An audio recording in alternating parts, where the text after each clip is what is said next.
Bueno, entonces, como les comentaba, hoy vamos a ver contratos legislados en el Código Civil y Comercial y contratos legislados en leyes especiales.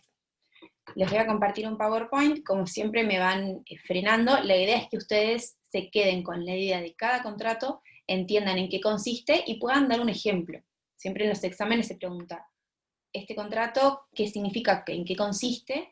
Y den un ejemplo. Entonces siempre cuando estudien esa recomendación de ir pensando los ejemplos, ir pensando el contrato en la vida práctica, que es la forma de saber si realmente entendieron el contrato. Ahora vamos a tratar de compartir pantalla.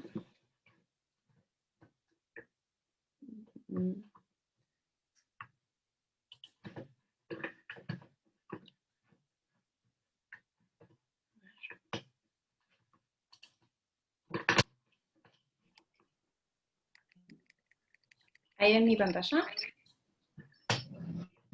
Sí, profe. Bueno, esto ya lo empezaron a ver con la doctora Martinelli la semana pasada, que llegaron hasta contrato de transporte. Así que vamos a seguir con contrato de mandato en adelante. Bueno. Profe, ¿podemos repasar el leasing? Sí. El leasing, si voy para atrás, ahí está el concepto. El leasing lo que tienen que tener claro es que es un contrato financiero.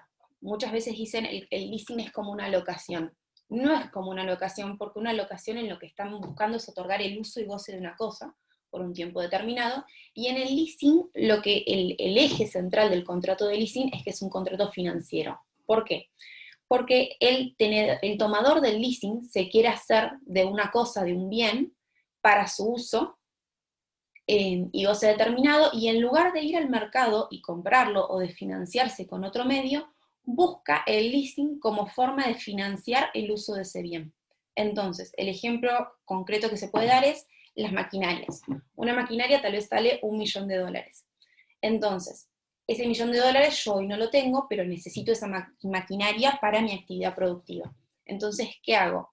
Como opción 1 puedo ir y pedir un préstamo al banco, y como otra opción puedo pedir un leasing. El leasing lo que hago es pedirle al dador que adquiera el bien que necesito y me lo conceda en leasing. Yo a cambio de eso le voy a pagar un canon mensual por el uso, con lo cual todos los meses se va a quedar un canon, y al finalizar el plazo del leasing, yo voy a tener una opción de comprar el bien por el valor residual que haya quedado o devolverlo.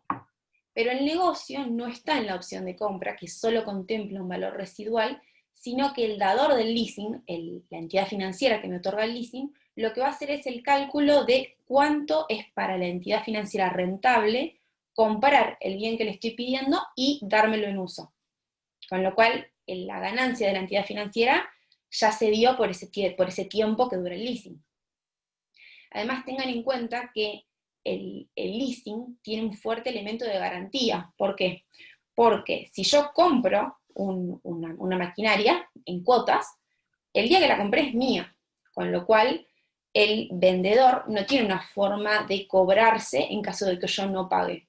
En el leasing, la propiedad de la cosa no es mía, siempre se la queda la entidad financiera, con lo cual siempre tiene la garantía de que si yo no pago, la cosa es suya, me va y me la saca, porque la cosa es de la entidad financiera. Así como el contrato de prenda, ¿no? El contrato de prenda es una garantía real sobre el bien, pero en realidad el bien no cambia de titularidad. Acá el bien... Va directamente a la persona. Exactamente, acá nunca transferiste el bien. Es un paso antes que el contrato de prenda. Perfecto. Y tengan en Gracias. cuenta... No, de nada. Ahí tengan en cuenta, ahora te escucho, Marcelo, les hacía esta aclaración antes. Hay dos tipos de leasing. El leasing propio, que es el leasing que les estoy comentando, que es el leasing financiero, en el cual el dador solo puede ser una entidad financiera, y el leasing impropio, o operativo, en el cual se permite que solamente el fabricante o importador de productos otorgue el leasing. Pero tengan en cuenta que siempre es el leasing impropio. El leasing en ambos casos tiene una finalidad financiera. Sí, ahora sí, ¿querían hacer una pregunta? Sí, profe. Buen día. Y sobre la garantía del uso, del riesgo de la cosa, no, del riesgo de la cosa no, de funcionamiento o algo así, mientras se está usando. A ver, generalmente los contratos de leasing llevan aparejados un seguro por si sucede cualquier cosa.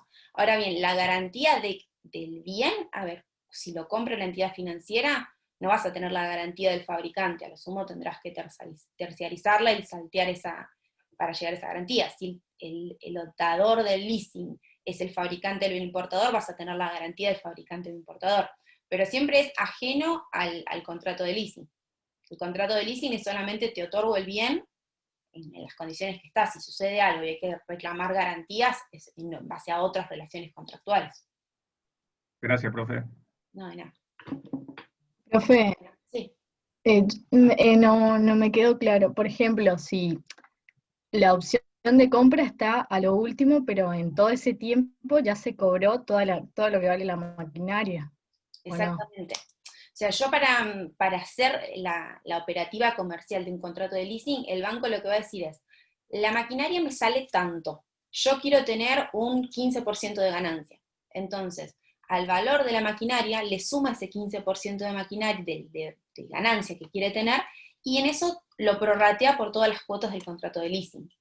Con lo cual, al final del contrato, la opción de compra es por un valor menor, que se llama valor residual del bien, que es lo que vale ese bien. Ten en cuenta que muchas veces son bienes que se desvalorizan con el uso, con lo cual una maquinaria, un auto, al cabo de 3 años, vale muchísimo menos que lo que valía el día 1. O sea, la idea es que Sí, ahora el sí. banco se financie, o sea, el banco logre conseguir el interés que él quiere.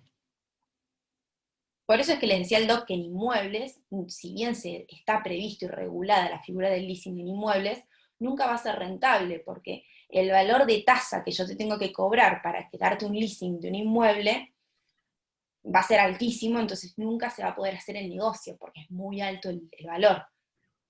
Se da en general con bienes en donde la ecuación económica te da una maquinaria, un auto. No es que no se pueda porque está regulado el contrato de leasing de inmuebles, pero siempre teniendo ese concepto en mente. Profe, perdón que le interrumpa. Esa última explicación que dio, creo que de todas las que es la o la que a mí me resultó más esclarecedora. El valor del bien más el tanto por ciento que quiere ganar la empresa, eso dividido la cantidad de cuotas que dura el contrato. Esa me pareció la más... Buenísimo. Más el valor residual al final como opción de compra o un valor muy parecido al valor residual. Esa explicación en lo personal fue la más clarita para mí, la que más me ayudó a entender. Buenísimo. Tengan en cuenta que el valor residual del bien es algo que en realidad no les interesa a las partes. El banco, cuando da bienes en leasing que no se ejerció el derecho de compra, después tiene que ver qué hacer con la maquinaria que no quiere tener, porque al banco no le interesa tener maquinarias agrícolas usadas o autos usados en su inventario. Tiene que salir a rematarlo o ver qué hace con eso, no es el interés de las partes. El interés de las partes es obtener una financiación que no sea a través de otro medio. Tengan en cuenta que, por ejemplo, si yo voy a pedir un préstamo para comprar la misma máquina, me van a pedir garantías. ¿Cómo vas a pagarme? ¿Tenés un inmueble? ¿Tenés un bien registrable? ¿Tenés algo que pueda prendar, hipotecar? Acá no tenés ese elemento de tener que tener una garantía extra porque el bien es la propia garantía. Y depende de qué crédito vas a sacar, también te piden, depende de lo que vos quieras sacar. O sea, no te van a dar cualquier crédito, te piden un montón de datos. O sea, no se van a arriesgar el banco a darte un montón de plata si saben que vos no la vas a poder devolver. Claro, correcto. Por ese elemento de garantía, te van a pedir garantías, que seas una persona solvente o que tengas garantías. Pero bueno. Perdón, profe, buen día. ¿Y si yo una de las cuotas no las puedo pagar o cómo se maneja eso?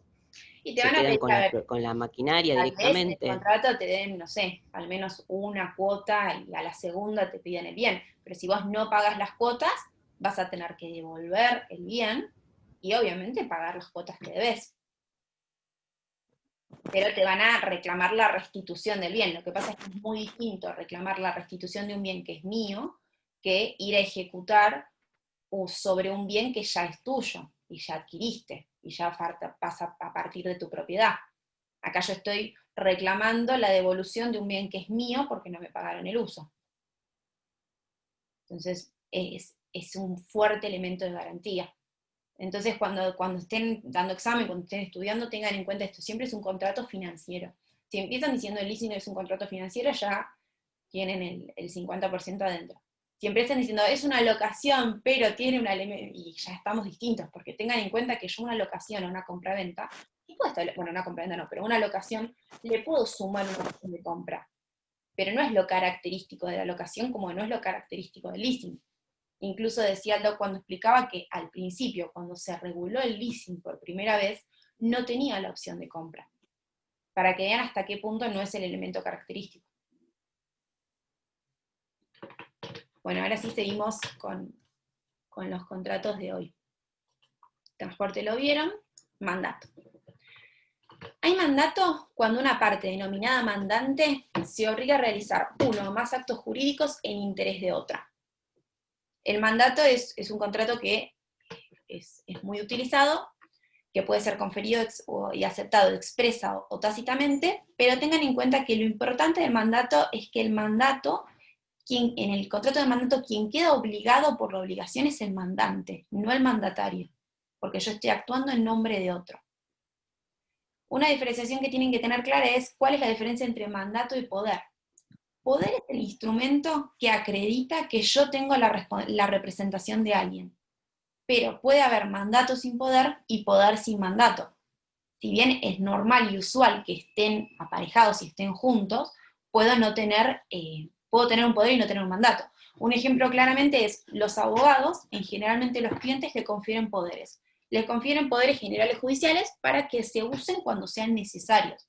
Pero no tenés un mandato, solamente tenés un poder.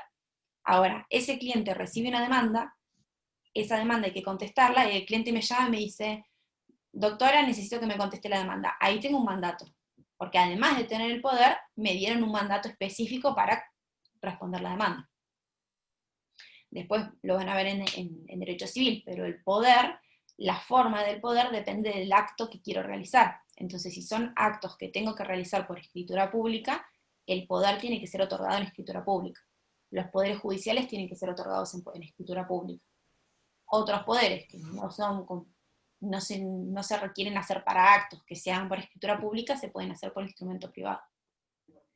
Pero siempre tengan en cuenta que el mandato se obliga, el mandante hace actos por interés de otro, y el que queda obligado es el mandante, no el mandatario. Consignación. Hay contrato de consignación cuando el mandato es sin representación para la venta de cosas muebles. Entonces, acá tengo un mandato, pero es sin representación. Entonces, si el mandante acepta la consignación, queda obligado el mandante. Si no acepta, queda obligado el mandatario, porque yo no puedo obligar al mandatario porque no tengo representación. Esa es la diferencia. Mandato tiene representación y la consignación es un mandato sin representación, al cual se le aplican supletoriamente las reglas de mandato. Son varios, van a ver que son varios y algunos son parecidos, con lo cual quédense siempre, yo igual después les comparto el PowerPoint, pero quédense siempre con estas palabritas que los diferencian. Mandato tiene representación, consignación es un mandato sin representación. El corretaje. En el corretaje, el corredor se obliga a mediar en la negociación y conclusión de varios negocios, sin tener relación de dependencia o representación de ninguna de las partes. Sin tener relación de dependencia lo van a ver en varios contratos, porque si yo tengo relación de dependencia estoy hablando del ámbito laboral. Acá estamos hablando de contratos comercial, por eso es que no tengo relación de dependencia. Entonces, el corretaje, hoy en día, ¿dónde lo ven?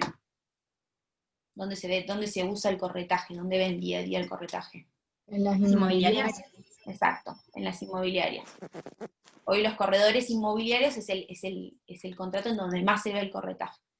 ¿Qué hacen? Una en dos partes. Una parte que quiere alquilar su inmueble, y otra parte que quiere dar en alquilar su inmueble, otra parte que quiere alquilar, y lo juntan. Esa intermediación es el corretaje. ¿Qué se lleva al corredor? Una comisión. Que si vamos a una inmobiliaria le cobra a las dos partes. Bueno, ahora tenemos una nueva ley de alquileres para vivienda, con lo cual no se le puede cobrar al locatario, pero bueno, siempre por ese servicio de intermediación cobra una comisión. El contrato de depósito. El contrato de depósito, la clase pasada, el miércoles, me preguntaban, y lo veían con relación al contrato de garage, porque el contrato de garage se le aplican supletoriamente las normas del depósito. En el depósito, la persona, el depositante, se obliga a custodiar una cosa y luego del final del plazo del depósito a restituirla. Solamente es una obligación de custodia. Yo ahí les escribí certificados de depósito de warrant, que eso lo vieron cuando vieron distintos tipos de agencia, pero se pone en juego en el contrato de depósito. ¿Se acuerdan en qué consistía el certificado de depósito y el warrant?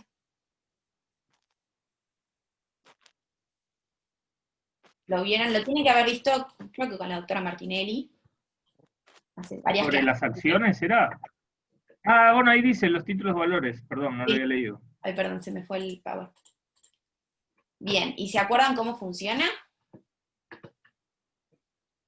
Y también puede ser por especies, ¿no? Como que vos tenés como si fuese un cartoncito donde vas anotando y vas como cediendo, o estoy diciendo cualquier cosa. No, va por Algo ahí. parecido. Va por ahí, sí, va por ahí. Era por ahí. Sí, hago una conclusión de todo como a modo de repaso para que ya les quede. Además el término warrant es algo que no sé, nunca nadie se acuerda porque siempre es un término que por ahí no se escucha tanto. Cuando yo tengo un depósito que custodia cosas, hay depósitos que están autorizados, están habilitados para emitir certificados de depósito y warrant. Estos son títulos valores que representan las cosas que están depositadas y sirven para la circulación de garantías. Entonces, yo deposito una cosa en el depósito. El depósito me da a mí un certificado de depósito y un warrant. El certificado de depósito dice, la cosa es de María Victoria Busnadiego. Y el warrant es otro certificado al lado que lo que permite hacer son derechos de garantía. Entonces, yo voy a poder retirar la cosa del depósito si yo tengo el certificado de depósito y el warrant. Y si yo quiero transmitir la cosa, voy a tener que darle, por ejemplo, acá la veo a Micaela, le tengo que dar a Micaela el certificado de depósito y el warrant. Si ella tiene las dos cosas, ella puede ir al depósito y retirar las mercaderías. Pero también lo que puedo hacer es quedarme el certificado de depósito, con lo cual la propiedad es mía, pero le otorgo el warrant con un derecho crediticio a mi acreedor. Entonces, si yo no le pago a mi acreedor, el acreedor va a ir con ese warrant vencido, va a ir a la casa de depósito y va a decir, acá estoy, no me pagaron, ejecute la cosa y págueme con la ejecución de la cosa. Es una garantía sobre las cosas que tengo depositadas. Pero se pone en juego con este contrato de depósito persona. Ay, se me está yendo mal. Por eso lo veo acá porque sirve para repasar lo que ya vieron. El contrato de factoring o factoraje. En el contrato de factoring, una parte denominada factor adquiere por un precio créditos originados en el giro comercial de la otra parte denominado factorado, pudiendo otorgar un anticipo sobre tales créditos y asumiendo o no los riesgos. ¿En qué consiste un contrato de factoraje? Una empresa, cuando tiene su operatoria comercial, va a ir emitiendo facturas que va a cobrar a futuro, ¿correcto? Va a ir cobrando a 30, 60 días. Esas facturas no son líquidas, porque yo no tengo hoy la plata para cobrar esas facturas. Y muchas veces sucede que yo hoy necesito liquidez, yo hoy necesito fondos. Entonces, una alternativa para obtener fondos es hacer un contrato de factoring, en donde yo le voy a ceder al factor mis créditos futuros y el factor me adelanta la plata. Entonces yo me hago hoy de bienes líquidos, de fondos líquidos, y le cedo mis cobranzas. También un elemento del factoring que tienen que tener en cuenta es que el factor tiene muchas veces especialidad en cobranzas. Entonces tal vez yo no quiero perder recursos y tiempo en hacer el seguimiento y cobranza de mi factura de créditos. Entonces, en lugar de eso, cedo al factor que tiene esa especialidad y el factor se va a encargar de la cobranza, pudiendo asumir o no el riesgo de insolvencia de esas facturas, ¿no? En Estados Unidos, en países en donde funciona más este contrato, en donde hay una economía un poco más estable, la gente que tiene un emprendimiento en lugar de ir a pedir fondos, un inversor ángel, o un fondo semilla, o un préstamo, lo que hace es va al banco y dice, yo tengo este emprendimiento, voy a generar plata, préstame plata, y yo te cedo mis cobranzas futuras, o un porcentaje de mis cobranzas futuras. Que es una forma de utilizar el contrato de factoraje. En Argentina no se utiliza tanto, pero tengan en cuenta que las posibilidades que tiene son muy amplias, porque yo siempre estoy cediendo créditos a cambio de un anticipo. Bueno, ese mecanismo se usa también con la compra y venta de cheques. Yo trabajaba en una empresa en donde el dueño compraba, o sea, tenía un cheque que tenía que cobrar, no sé, al otro mes, y tenía cosas que pagar, y vendía los cheques por un precio mucho menor, y le daban el dinero y se quedaban con el cheque. Entonces, eso se después llama seguían descuento de cobrando, cheque. y cobraban ese cheque. Bueno, Correcto, eso se llama descuento de claro, cheque. pero la operatoria es más o menos parecida. Es parecida. Yo tengo un cheque que va a vencer a 90 días, yo necesito cobrar la plata hoy, yo voy al banco y le digo, descuénteme el cheque. Entonces el banco me va a dar la plata menos un porcentaje que se va a quedar el banco por haber adelantado el dinero. Pero tengan en cuenta que ahí yo tengo un cheque que es una factura actual. Acá yo estoy cediendo futuras cobranzas. Y está el elemento de que el factor se va a encargar de ir a cobrarlas. Pero es parecido. Sí, por supuesto. Contratos bancarios lo van a ver, con lo cual quédense tranquilos que el descuento de cheques y demás contratos bancarios los van a ver todos. No están incluidos acá porque, bueno, son un montón de contratos hoy, no pensé que iban a llegar. Pero, Profe, sí. ¿esto es cuando se vende, por ejemplo, los pagarés o no? O sea, ¿te vendo, eso sería o no? Es que en realidad Para que vos cobres. el pagaré es un título de crédito. O sea, es un título valor de deuda. Es como transferirte más o menos un cheque, porque estamos hablando de títulos valores que contienen una obligación abstracta. El pagaré lo que haces se transmite mediante endoso, que lo van a ver después, que yo firmo atrás y transmito mediante endoso el pagaré.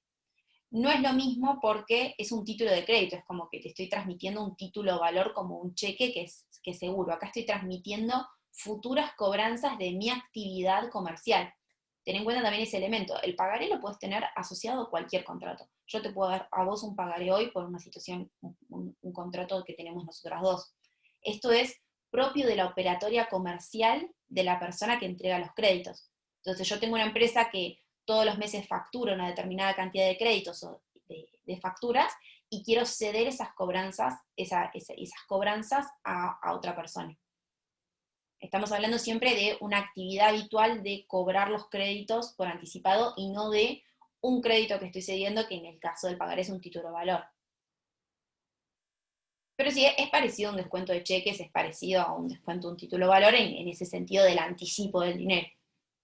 Pero siempre quédense con el elemento de que la idea del contrato de factoring es que la cesión se haga con un anticipo y yo me haga liquidez, pero el factor se va a encargar de gestionar la cobranza de esas facturas.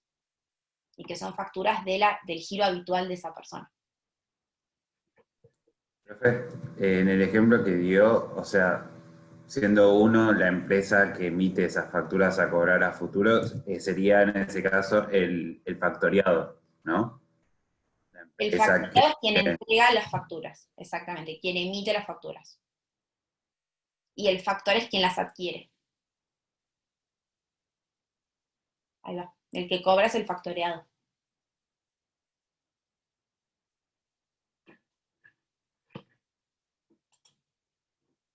Mira, les había puesto la explicación. El factor adquiere todos o una porción de los créditos del factoriado, adelanta el cobro de facturas y se encarga del cobro de ellas.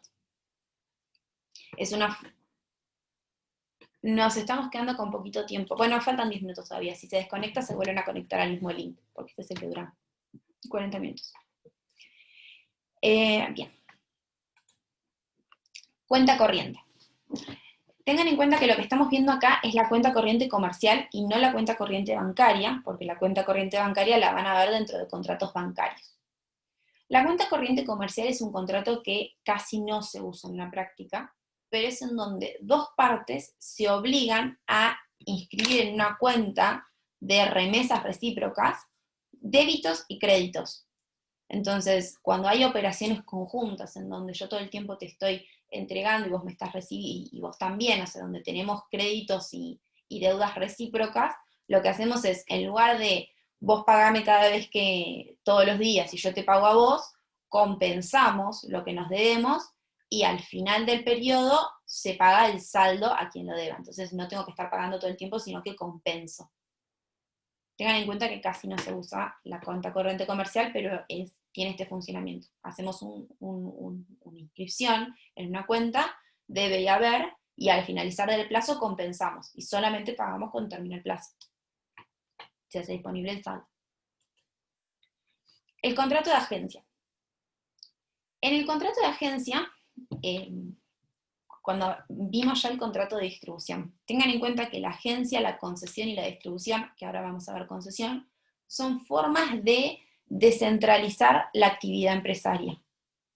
Entonces, ¿qué pasa? Puede ser que una empresa no tenga la logística o los medios, o no quiere invertir la logística en los medios para que su producto llegue directamente al consumidor final, entonces busca determinadas formas contractuales de extender la comercialización de su producto.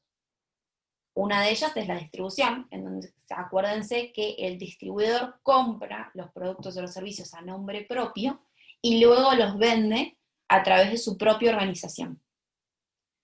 En el contrato de agencia, el agente promueve negocios por cuenta de otra parte, que es el empresario, de manera estable, continuada e independiente mediante una retribución. El agente es independiente, no representa ni asume los riesgos, pero el contrato, las obligaciones del contrato las va a asumir la empresa, porque yo promuevo negocios por cuenta de otra. O sea, el agente es el que encargado de conseguir el negocio, pero quien va a hacer el negocio es la empresa. Entonces, ¿quién queda obligada? La empresa. Si yo tengo un distribuidor en donde no tengo esta promoción de agente de negocios por cuenta del otro, quien me vendió a mí es el distribuidor. Yo voy y le reclamo al distribuidor. En la agencia yo contraté directamente con la empresa. El agente lo único que hace es la intermediación. O sea, me busca clientes, me busca negocios a la empresa y la empresa los hace. ¿Sí? Ahora vemos unos ejemplos que están acá. Modalidades de agencia: agencia de viajes, agencias de publicidad, de seguros, artísticas. Siempre lo que se trata es de esa intermediación. Entonces, en la agencia de viajes yo voy a contratar el pasaje directamente con Lano, con Aerolíneas o con quien sea, pero la agencia lo que me hace es conseguirme el cliente para la empresa. El negocio yo lo hago con la empresa. Y la agencia lo que se encarga es de gestionar y promover los negocios. Si siempre está en ese rol intermedio. Todas estas modalidades de agencia que ven acá están reguladas por leyes especiales o son particulares, entonces si van a una agencia de seguros, tienen que ir a la normativa de seguros que tiene especificidad y aplica en particular. Pero acuérdense que el obligado al negocio es el preponente, o sea, la empresa. La concesión. La concesión, en el concesionario, el concesionario actúa por nombre y cuenta propia, se obliga a poner a disposición su organización empresaria para comercializar mercaderías. Hasta ahí tenemos una distribución, porque hasta ahí tengo una persona que actúa en nombre propio y comercializa mercaderías de la empresa.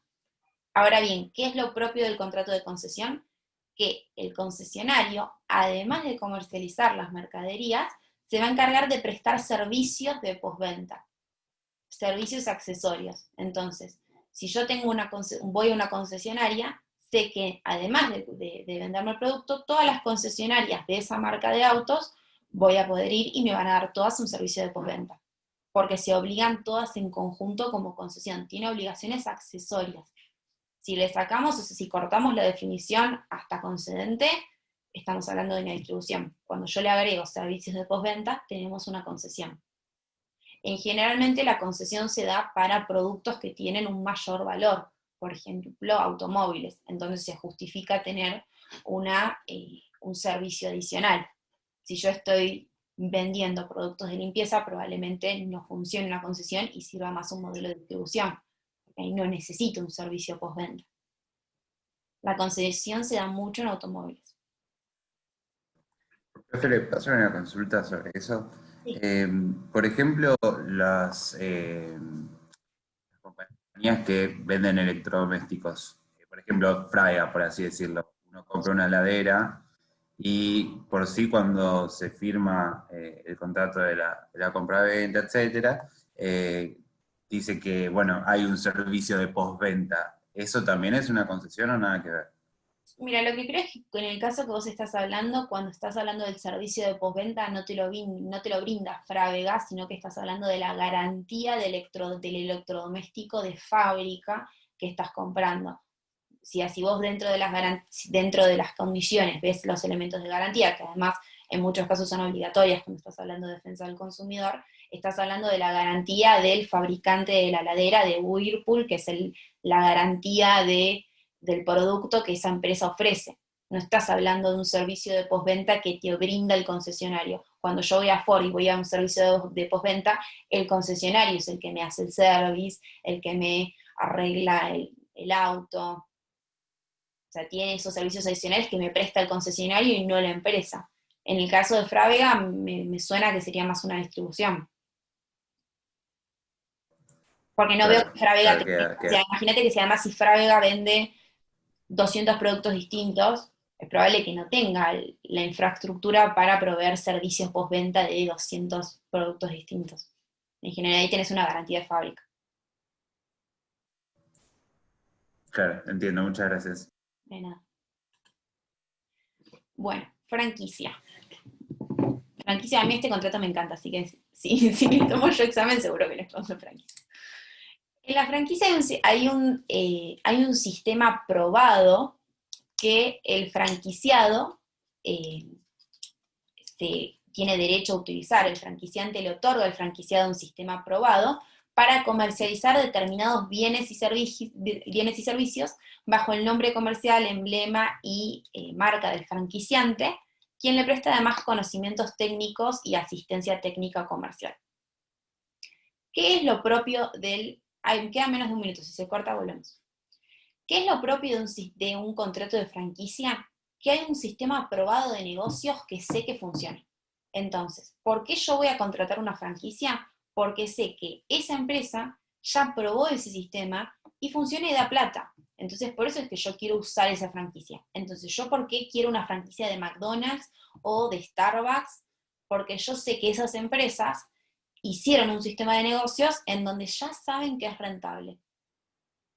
Lo que yo busco con una franquicia es con pocos fondos, o sea, sin tener los fondos para iniciar un negocio de cero, utilizar una franquicia, le pago una regalía al franquiciante para utilizar su sistema de negocios probado. Y lo que yo quiero es utilizarlo exactamente, porque si yo sé que ese sistema funciona, la idea, o sea, la intención es que yo utilice mi intención va a ser utilizar exactamente ese sistema para poder tener ese mismo éxito. Y por otro lado, para el franquiciante, lo que le interesa al franquiciante es que todas sus franquicias sean iguales, o sea, que el consumidor tenga siempre la misma experiencia en todos los locales que va. La idea del franquiciante es que vos, consumidor, no puedas distinguir cuándo es un local propio y cuándo es una franquicia. Si ustedes van a un McDonald's, todos los McDonald's son iguales. Entonces, todos los McDonald's, yo no sé si es un local propio o es una franquicia, porque son exactamente iguales.